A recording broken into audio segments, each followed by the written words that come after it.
గోపి సూర్య గారు, కంగ్రాచులేషన్స్. మీరు ఒకసారి అన్మ్యూట్ చేసుకోండి సూర్య గారు. Yeah, thank you so much sir. ఎక్కడి నుంచి మాట్లాడుతున్నారు సూర్య గారు? సార్ నేను Chittoor district sir. Chittoor district. ఏం చేస్తుంటారు సూర్య గారు మీరు? నేను సాఫ్ట్వేర్ ఎంప్లాయీ సార్. ఓ గ్రేట్. ఆల్రెడీ జాబ్ చేస్తున్నారు ఇప్పటికి? చేస్తున్నాను సార్. జాబ్ చేస్తూనే మళ్ళీ ఎక్స్ట్రాగా మనం ఫర్ ఎవర్ కూడా చేస్తున్నారు, అవునా? అవును సార్, చేస్తున్నాను. ఎప్పటి నుంచి చేస్తున్నారు ఫర్ ఎవర్ బిజినెస్? ఎప్పటి నుంచి చేస్తున్నారు? జూలై నుంచి సార్. జూలై నుంచి చేస్తున్నారు. ఎక్సలెంట్. సో సో మీరు ఎందుకు ఆల్రెడీ జాబ్ చేస్తూ కూడా మళ్ళీ ఫర్ ఎవర్ ని చూస్ చేసుకోవడం? వాట్ ఇస్ ద రీజన్ వచ్చి సార్, 5 months బ్యాక్ నేను చేస్తున్న కంపెనీలో మేనేజర్ వచ్చి సడన్ గా ఒక సర్ప్రైజ్ ఇచ్చారు మాకు. సో 2 months లో ప్రాజెక్ట్ ఎండ్ అయిపోతుంది, 2 months లో కమిట్ కావచ్చు లేదా 2 months లో ఎక్స్టెండ్ కావచ్చు అని చెప్పారు. సో నా మైండ్ లో సడన్ గా ఒక ఆలోచన వచ్చింది. సో 2 months లో ఎండ్ అయిపోతే మన పరిస్థితి ఏంటి, ఎలా చేయాలి ఏంటి అనేది నాకు ఒక సడన్ గా భయం అయిపోయింది. ఓకే, ఒకవేళ 2 months లో ఎండ్ అయితే మళ్ళీ పడతాము, మళ్ళీ లేస్తాము, ఓకే. మళ్ళీ నెక్స్ట్ కంపెనీకి వెళ్తాము, మళ్ళీ అక్కడ కూడా సేమ్ పరిస్థితి వస్తే ఏంటి మన పరిస్థితి. సో ఎలా అయినా మనం ఏదైనా సెకండ్ ఇన్కమ్ చూసుకోవాలనుకున్నాను. సో పార్ట్ టైం వర్క్ ఏదైనా చేయాలని చూసుకున్నాను.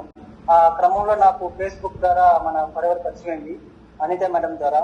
సో నేను ఎలాగైనా ఈ మీటింగ్ వినాలనుకున్నాను. సో చెప్పిన వెంటనే మన వెబ్సైట్ చూశాను, నాకు చాలా జెన్యూన్ అనిపించింది. రివ్యూస్ చూశాను, చాలా మంది 90% పాజిటివ్ ఉన్నాయి, ఒక 10% నెగిటివ్ ఉన్నాయి.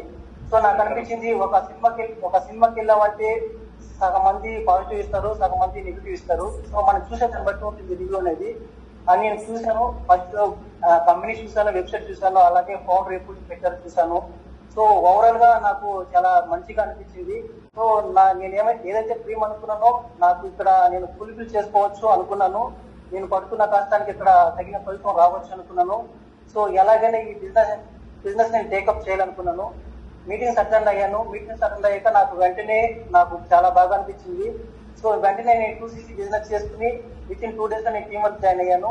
ఇక్కడ నేను మెయిన్ గా అట్రాక్ట్ అయింది ప్యాసివ్ ఇన్కమ్.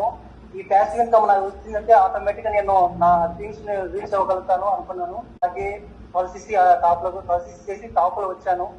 సో నాకు చాలా హ్యాపీ అనిపిస్తుంది సార్. నేను పైన కష్టాన్ని ఒక సెకండ్ లో మర్చిపోయాను సూపర్వైజర్ అయిన తర్వాత. awesome సూర్య గారు, ఎక్సలెంట్. మీ జర్నీ చాలా ఎక్సలెంట్ గా సాగింది. I know you are very hard working guy. So definite గా ఇదే హార్డ్ వర్క్ కంటిన్యూ చేస్తే వెళ్ళండి. డెఫినెట్ గా కంపెనీలో మేనేజర్, తర్వాత సీనియర్ మేనేజర్, ఇంకా చాలా గోల్స్ ఉన్నాయి. ఎప్పుడు మీరు మేనేజర్ అవుతున్నారు సూర్య గారు? నేను 2 months లో మేనేజర్ అవ్వాలనుకుంటున్నాను సార్.